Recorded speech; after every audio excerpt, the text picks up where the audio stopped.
lot of money, access, break the ice, ethics, those don't affect the result directly, and you do have control over it. Yeah, those are called difficulties. Sometimes we use the word practical problems. Practical problems.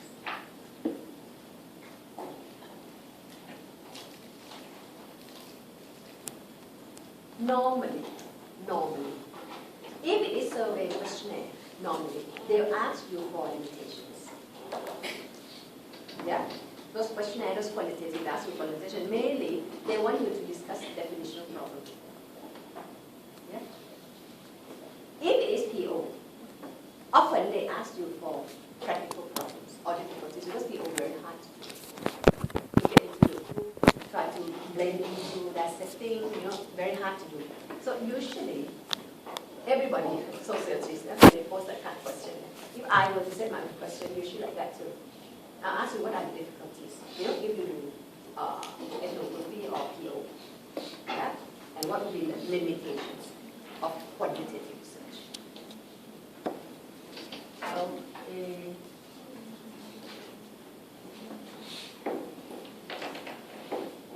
Now, some questions.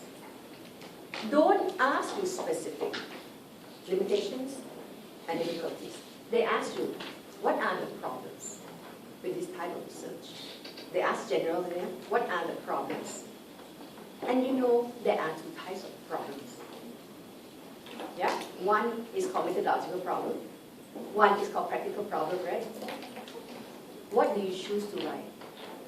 If you write methodological problem like validity and all that, you get high marks. Because those are difficult. Yeah? The problem with, go out, hang out with people, risky, take a lot of time, those are very simple, straightforward. Correct. But won't give you very high marks. Yeah? But the strategy depends very much on you, whether you can write or not. So if you don't understand the problem with validity very well, but by the exam come, you have to know. The definitional problem is such an important problem. You have to know and be able to express. Yeah? Normally we say, if the question asks you to choose whatever you want to write, yeah? They pose the word like problem. At least take two methodological and two practical problems.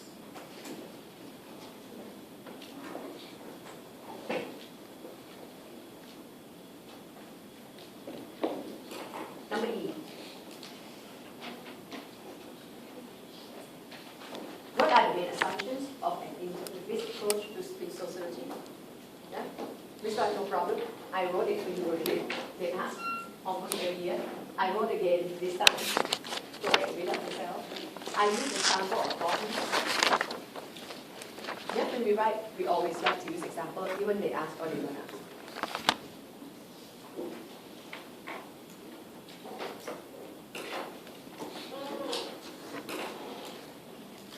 Okay, those are the research is chapter 2, yeah? And interpretivist, science, non-science, chapter 3. So you see, it's like that every year, There'll be 1, 2 questions from chapter 1, yeah? Chapter 2 on research, now there is probably 2 questions on research. Probably 1 question on science, non-science, epistemology. Yeah. And then definitely be 1 question like number N. They ask you to choose 1 guide or 1 perspective. I hope they ask you to choose 1 guide. Yeah, because the perspective will be more important. But don't worry, if they ask you for perspective, instead of Marx, you call him Marxism. Yeah? Parsons, you call it structural functionalism. But the idea, you write from Parsons, but don't say, okay, you have to say, yeah, structural functionalism is identified or founded by Karl Parsons and all that. And later, then you write, structural functionalism say this, don't say Parsons say. Yeah? The main idea of structural functionalism will be such.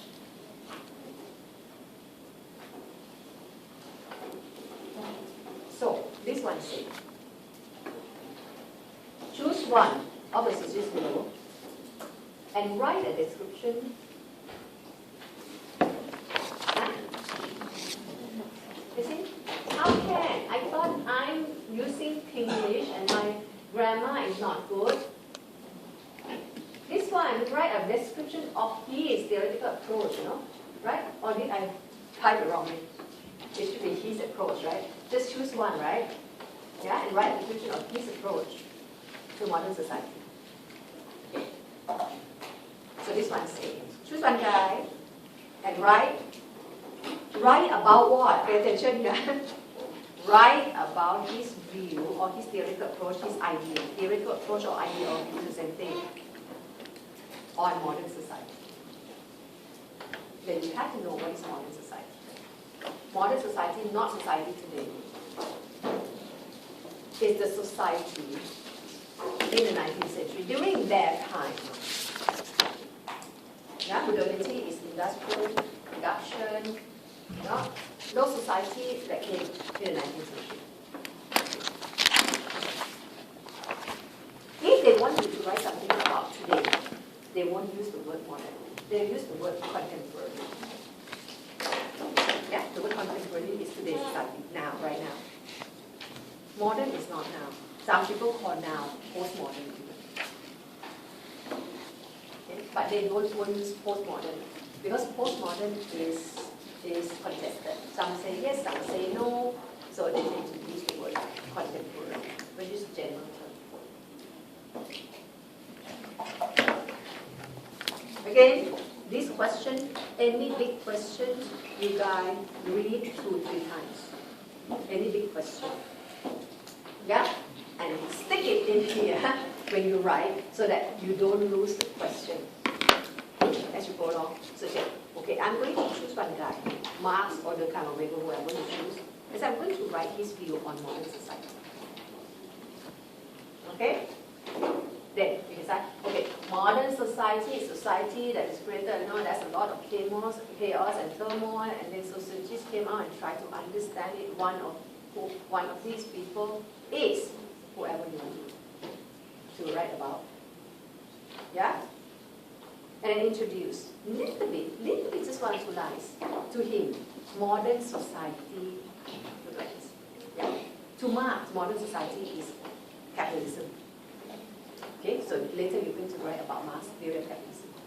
For Durkheim, modern theory is organic, mechanical, organic. Yeah? To Weber, modern society is rational capitalism. That part you don't have very much. So surely this question of Marx will be the best for you. Yeah? Modern society.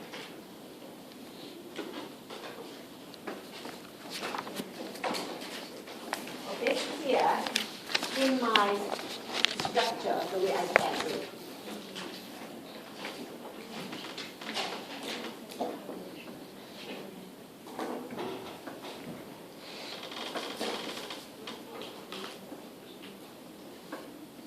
okay, read this, yeah? Okay. This influences the theories they love to explain it. Marx, Weber, Mead, Durkheim, choose one. You can't choose Mead, In fact, Mead doesn't have theory of modernity. He doesn't. You can't choose Mead. He doesn't have. They view modern society as what? If you take Marx, you write about capitalism. If you take Weber, you talk about rational capitalism. If you take Durkheim, you write organic society.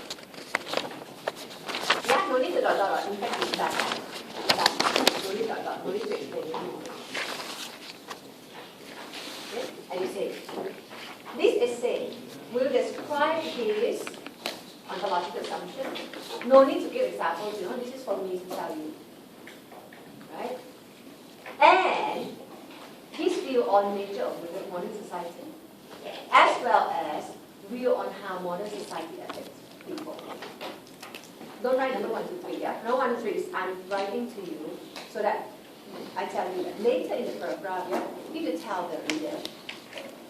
This is how many marks is now? 16 or something. 1.5 pages. There will be like 3 paragraphs in the body. Yeah, 3 paragraphs. Okay, I'm going to do 1 paragraph on ontology, one paragraph on the view on modern society, and then one paragraph on how it affects people within it. Right?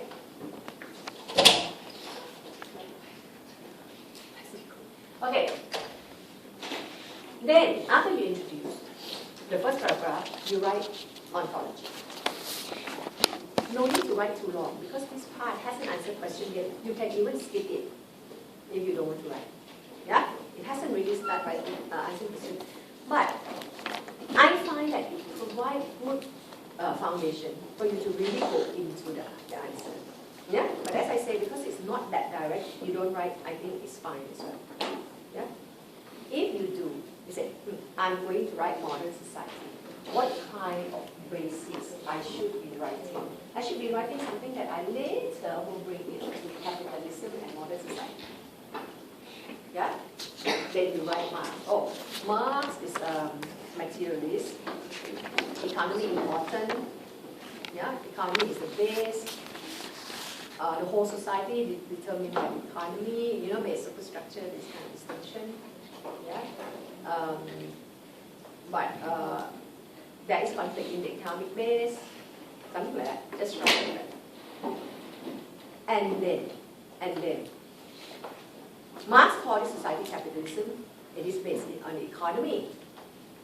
Yeah, modern society as capitalism. It's based on economy. And you write about the feature of capitalism. So meaning the first part is more general idea. Yeah, if you write about class in the first part, you say dominant, subordinate. Not capitalist working class, you know.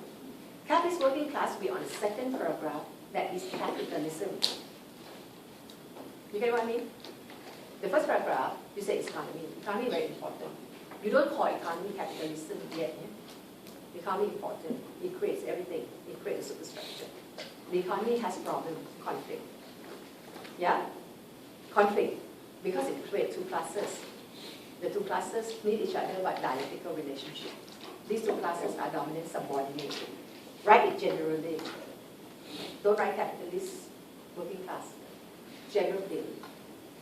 Yeah? And then bring it to the second paragraph. The economy in modernity is called capitalism. Yeah?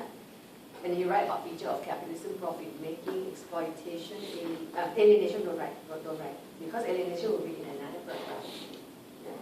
Then in capitalism, there are two classes, capitalist class, working class, they need each other and all that, they exploit each other, there's conflict in there, and eventually that will change. Okay? Then you come to another paragraph, third paragraph, yeah? You told them that third paragraph, you are going to talk about view on modern society, how it affects people, yeah? People in modernity are alienated. Yeah, then you write about alienation. Yeah, because workers, there is division of labor, working class, you know, have been specialized and all that, they're alienated from product process and all that, you write about alienation there. And then conclude. So after the 3 paragraphs, you conclude. Very brief, don't summarize it. Waste time, actually, you know. Conclude by saying that Marx is great. Marx is great. Yes, the economy is so important. And it's so true. Conflict is part of society. It's so true. Yeah? Even though there's no revolution, you can't discount his idea. Okay. Right? Something like that. No need to go back and write all the things you write again. No? Just aim by modernity. Yeah? Modernity, or you can even say the feature of modernity that Marx talked last time remain the same today. Today also capitalistic, about profit making, conflict is everywhere. People are so unhappy about it. However, even though there's no revolution, you can't discount Marx. Like he is great theorist or something like that. He was the best, the greatest thinker. That's why he was voted the greatest thinker in the last millennium.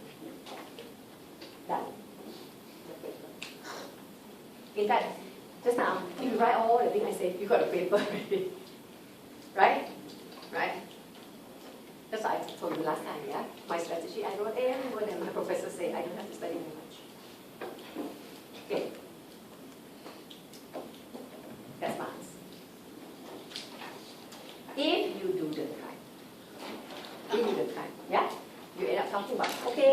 general idea is society is social fact. It's based on ideas and etc. The first paragraph, general thing. Yeah. Second paragraph. Modern society is called organic society, based on ideas. Organic solidarity. Yeah? So the first paragraph you have to write about idea because second paragraph continue with the idea. Yeah? Because the kind of idealist, isn't it? Yeah? Social integration very important. So first paragraph, ideas, society is about ideas. Yeah? People are constrained by it or whatever social fact you have written about. Second paragraph, then you write about modern society. Yeah, based on organic solidarity. And then you write organic solidarity is based on the idea of division of labor. People are well integrated. You use organic model to explain it, all that, whatever you can write. Okay. And then the third paragraph, how we are affected by society. This part here, you don't have it in the subject guide. Yeah. So for the time, not that great. So for the time, you may not want to write that one. If you want to, you have to go back and read about, because the kind talk about value individualism, how individuals has to be so responsible. In today's society today, yeah, becoming very responsible. Have something called moral individualism. Yeah, and then we conclude.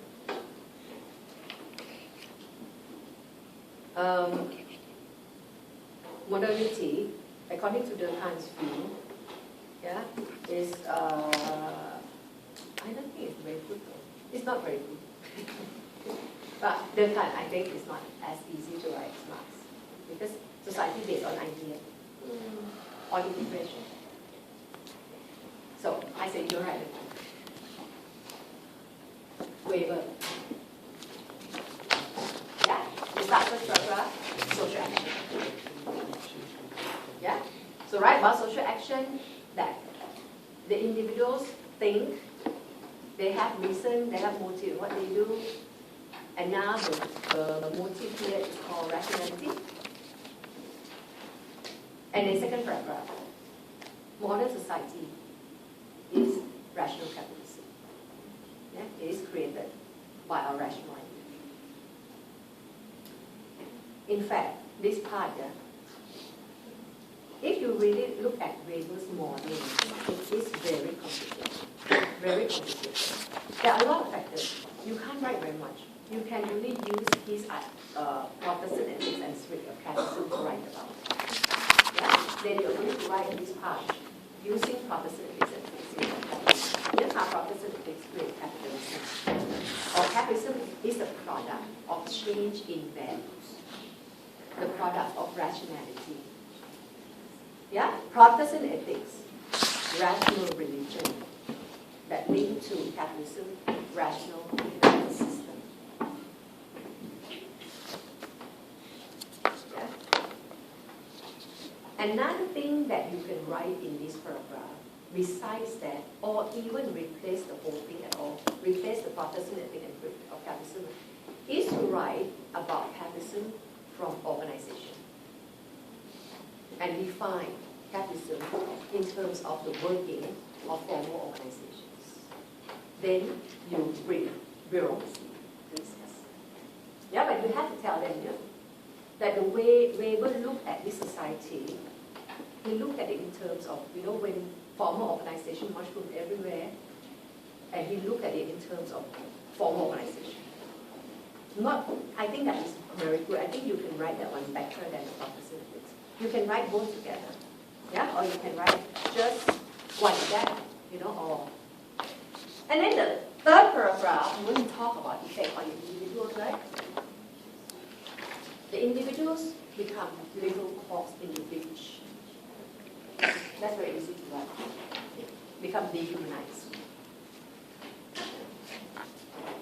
You can even bring in Ritzer if you want McDonaldization, how to become so dehumanized. That part comes from organization. Yeah, so in a modern society is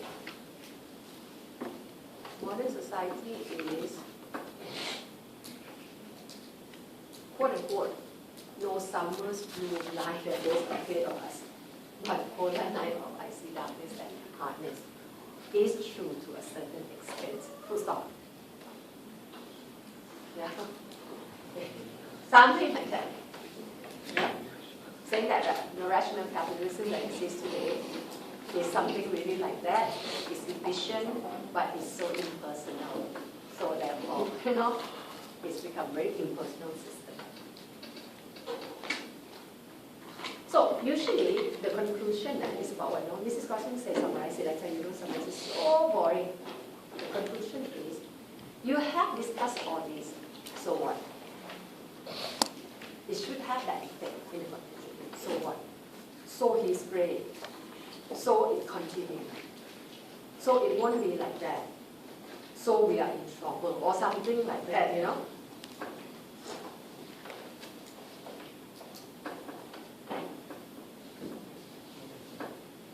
Okay. Oh, we have only finished one paper. Yeah? That's the paper. Oh no, I haven't even finished half of the paper. Really finished half of the paper.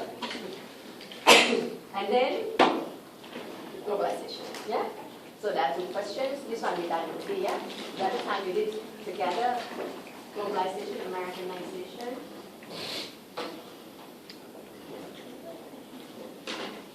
Yeah, another question, compare two sociological theories of the consequence. So be careful, yeah? Consequence, not just globalization. Consequence. So you then going to introduce in terms of consequence on economy, on nation state, on culture. Not just economy, not just nation state, not just culture, but the consequence.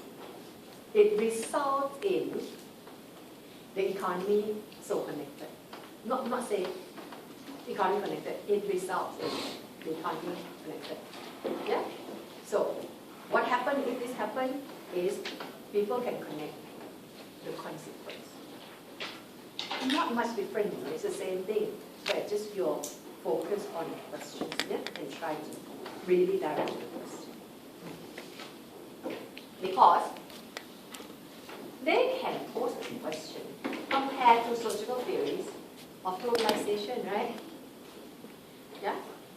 So you have to say, okay, what's the difference between that question compared to theories of globalization and compared to theories of the consequence? You have to make it a consequence by just change a little bit.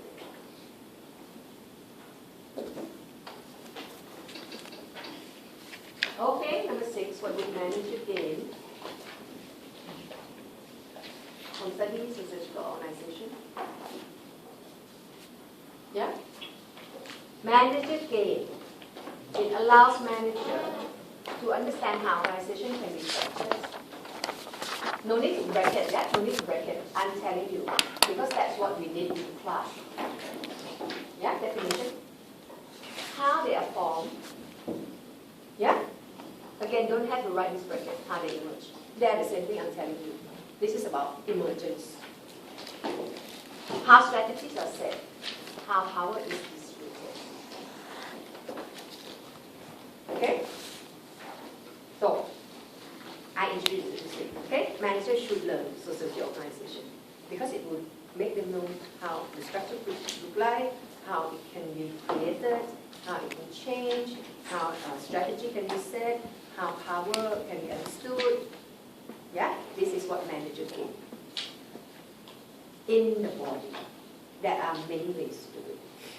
Yeah? You can say, one paragraph, write about structure. Yeah? This is what I do. Doesn't have to be like that. I'm telling you later, yeah, how to do it. Many ways. One paragraph on structure, one paragraph on how it's formed, one paragraph on strategy, and bring two different perspectives. Doesn't have to be just throughout, It can be this one and whichever perspective you can bring in. Yeah? To write about structure, yeah, or to write about form, emergence, strategy. Yeah? Whatever it is, in this paper, you have to have at least two different perspectives. But two can be scattered all over, It doesn't have to be two on each point, two on each point. Yeah? Or Another way you can do it is right from perspective. This perspective can teach managers these points. Yeah, another perspective. Yeah, better to teach managers other points. Yeah, or same points but say differently. You can do both ways. Yeah, you can do from what they teach manager or each perspective teach managers in different ways. Okay? Yeah, and to conclude, it is useful that the managers know Society of Organization, especially now that there are so many types of organizations. Some perspectives teach manager in one way, another perspective. Or it's good for manager to have different perspectives. Yeah, as now society changed so fast, there are so many types of organization nowadays. It is good for manager to learn. Yeah, to learn of different approaches to organization.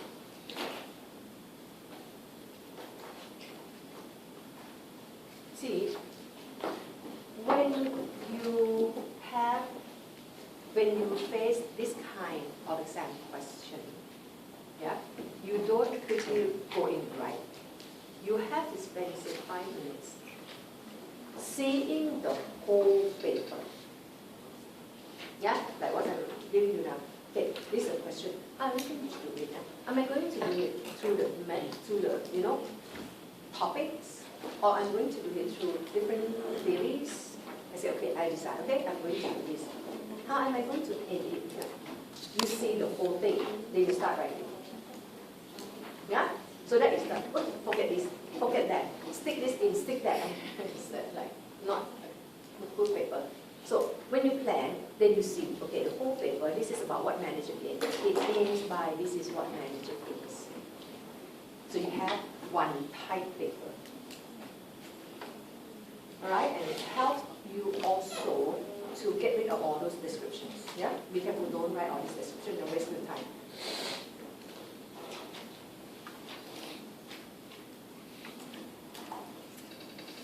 Okay, let's finish one here.